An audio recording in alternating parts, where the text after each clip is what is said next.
Hi everybody, I'm here with my little brother. Hello. What's your name? Jason. His name is Jason.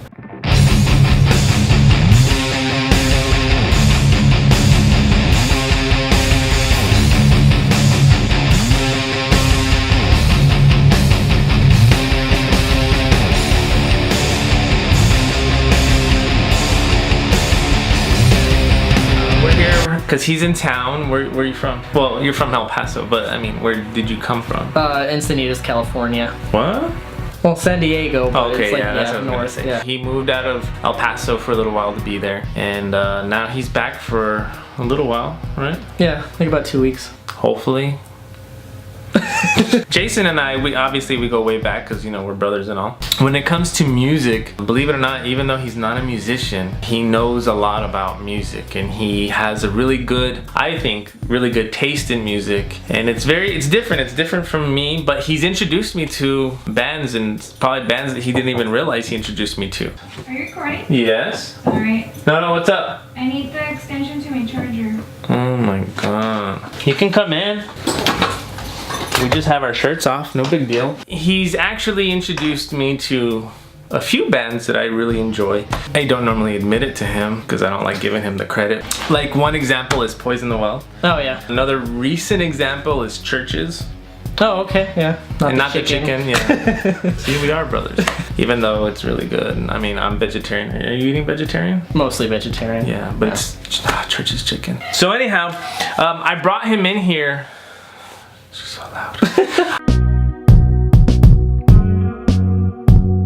I brought him in here today because we wanted to talk music, and then Adrian also sent me a bunch of questions to ask. It's just really good to get, you know, different insight other than me and just Adrian all the time, which Adrian right now happens to be at a Khalid concert. You like Khalid? I heard that one song. I think it's like from El Paso too, right? Yeah. So yeah, Khalid is from El Paso. Well, I don't think he was born here, but he lived most of his life here, I think. Something like that. And so he represents El Paso really well. He won the award for the best new artist, I think, for this year or last year. That's where Adrian's at, so we're doing this without him. I know when you ask a person like, who's your favorite band? That's really one of the hardest things to answer, you know, especially somebody that really loves music. Think about who's your favorite band, or at least your top three. Give me your top three favorite bands and give me kind of a little reason why. Yeah, this is really hard because like I love all types of music and I have a ton of like favorite bands. My top three, I'd have to say, are Girl in a Coma, Mr. Bungle, and Glassjaw. And the reason I chose those three bands is because they kind of blur different genres together, and they're like a mix mash of like everything that I love. The singer of Girl in a Coma is like a mixture between Morrissey, an old jazz singer, just kind of like Joan Jett a little bit. Very, very different. Glassjaw is just a mixture of everything that I love, like from the Bad Brains, there's a little bit of like Danzig, a little bit of Faith No More in there. And then Mr. Bungle is just kind of a cluster of different types of music together, but they make it work somehow. Mike Patton is like just a god when it comes to music, and especially when it comes to vocals. Yeah, super awesome. That's a pretty interesting, that's not where I thought you were gonna go. Where'd you think I was gonna go? I don't know, I thought you were gonna name like NoFX or something like that for some reason. I mean, I love punk, I love all that stuff. Like I was thinking Bad Brains, they're like another band that I really like because they're different. Like they got reggae music with hardcore punk. That's awesome. Yeah. I also asked you to talk about who were bands that you didn't like. I was thinking hard about this too. Of course, like the typical, like I don't like Nickelback. I know you mentioned Disturbed, not too big on Disturbed, but one band that I really don't like, I kind of like their music a little bit. I kind of think I would like them, but I just can't stand them. Panic at the Disco. I hate that band. I hate the lead singer. I'm sure he's a nice guy and everything, but I just can't stand his voice. I don't know, every time I hear Panic at the Disco, for some reason I think of Fall Out Boy. And Adrian mentioned how he hates Pete Wentz, right, from Fall Out Boy. Oh, yeah, so it's kind of weird how it all yeah. kind of connects to each other in some weird way. It's funny because like as I grow older, stuff that I used to hate I actually really, really like now. Like the other day I was humming Snoop Dogg song.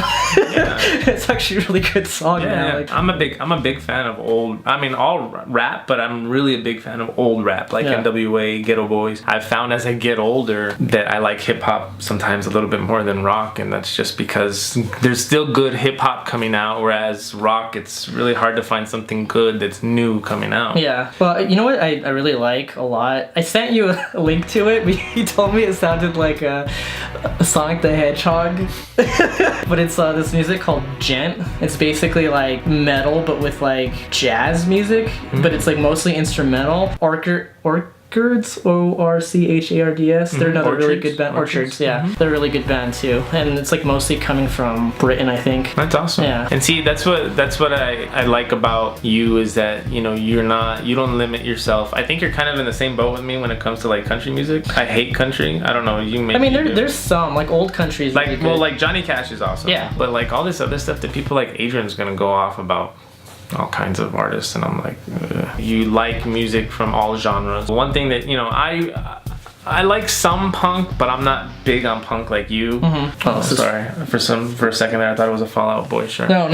So let's get into the questions that Adrian asked. I just want to elaborate more on like how you say I have like an eclectic taste in music. I think a lot of that has to do with you and Eric growing up, because I remember when I was little, like I thought you guys were like cool as hell. Like you listen to Weezer, and then Mr. Bungle would go on, and then I remember at night you would play like Faith No More all the time. So, but then you'd like NWA and Ghetto Boys too. So. And I remember when he was a kid, he was more into like television and eating cheese slices. And stuffing them in my cheeks. And then saving them for later. Yeah. He would actually put cheese slices into his cheeks, and he'd be there watching TV, and then we would say, Jason, what are you doing? And then he would say, I'm saving it for later. And then he would just start chewing on it like an hour later. We were like, oh my god. I saw like a little documentary on chipmunks, and they said that chipmunks would save them in their cheeks for later. And I was like, that's a good idea. Hello everybody, how you doing? I'm sure as Paul has already mentioned, unfortunately I'm not able to be there today. I'm at the Khalid concert with my daughter. You know, I honestly, I did not want to miss the opportunity to have this interview with one of my favorite people in the whole entire world, Jaime Day. I had a couple of questions for Jason. He and I go back about as far back as Paul and I go. One thing that I love about Jason is his true passion for music. Being a non-musician, he holds music very near and dear to his heart. He's very passionate about the style and genre that he loves, and you know, he's one of those hardcore people that have never wavered from what they love. I've always admired that about him. He and I used to work out together. While we were working out, this is Luna, we got to talking about music and the bands he likes, the bands I like, and you know, he's introduced me to some pretty amazing bands along the way that have become, you know, some of my favorite bands of all time. So I just wanted to you know, again, be a part of it. I didn't want to miss this interview. So my first question is, what is it about music that you love? Where does your passion come from? What does music do for you that makes you love music so much? I guess when I was younger, at first it was just because like my two older brothers were into music, so I was like exposed to it at an early age, and I was always kind of like different from like all my other like classmates. I always liked, it was something that was like just part of mine. It was like my little secret that I had through like hard times when I was younger. I was kind of like an escape. Like when I got into punk rock music, it was just kind of like, wow, like look at all these groups of like weirdos. Like I'm a weirdo too, and I kind of really identified with that, and so it was a lot of like aggression and just kind of like emotion that I liked about it. Teenage angst. Yeah, basically. It's a pure art form. And you talk like that because, well, you are an artist. Yeah. I paint, I do charcoal stuff, I love figurative work, I love like anatomy, and naked men. Next question. favorite lyric of all time? If you can, I know it's hard to determine that or to say that, but if you can choose one lyric that just stands out from the rest, kind of like True to the Stone, I am so alone. I forgot about that. I mean, I guess I'll say like two bands that like three bands that I love lyrically. Glassjaw, like Daryl Palumbo's lyrics are like freaking amazing. There's so much like subtlety and like different meanings to it. The Misfits, because it sounds some of the songs very like happy, but they're super dark. And City and Color, which is really, really good. My twin. Yeah, no, that's right, you look like him. Especially the song Silver and Gold. I love the song, but I didn't really know what it was about, and then I realized it was about nuclear war, and like, you know, just, cool. Yeah, it was like really like random thing. It was really cool. I got to see them live. They were good. That's another band that you got me into. And him and the girl Pink did a cover of was it Sade? I think it was No Ordinary Love, but it was a freaking good cover. That's awesome. Yeah. I gotta check that out. All right, another question. Well, that's it for me. Paul's gonna. Thanks, Adrian. Good hearing from you, man. Okay, one more question. One last question. I got a good question. Why did you never learn to play an instrument? You're around me all the time. I don't know, to be honest. Like, The funny thing is I actually started drawing before I ever played an instrument. My older brother started playing an instrument before he started drawing.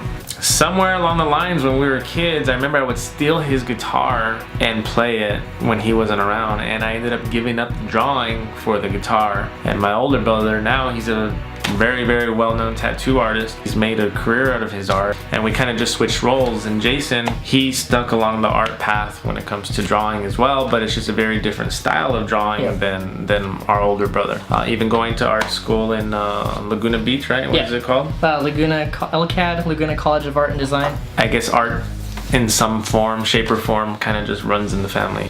It was fun. Thank you for being here. Thank you for having me. We'll bring Jason on again soon. Like, subscribe, tell your friends, all that good stuff. Thanks for watching. Thank you. Bye. Bye.